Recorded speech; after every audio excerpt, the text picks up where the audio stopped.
Janshakti news, जनतेसाठी जनतेसोबत।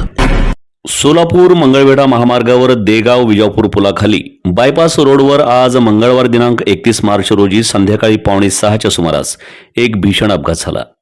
MH26BC 5011 या नंबरच्या कारने एका दुचाकीस्वाराला जोरदार धडक दिल्यानं दुचाकीस्वार गंभीर जखमी झाला आहे। प्राप्त माहितीनुसार दुचाकीस्वाराला जोरदार मार बसल्याचं समजतं।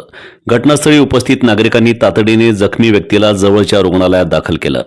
सध्या जखमीची प्रकृती गंभीर असल्याचे सांगण्यात येत आहे।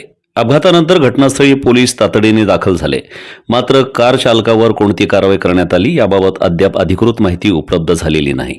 पोलिसांनी अपघाताची नोंद घेतली असून पुढील तपास सुरू असल्याचं समजतं। या अपघातामुळे मंगळवेढा सोलापूर रोडवर काही काळ वाहतूक खोळंबली होती। स्थानिक नागरिकांनी अपघात रोखण्यासाठी महामार्गावर वेगवान वाहनांना नियंत्रण ठेवण्याची मागणी केली आहे।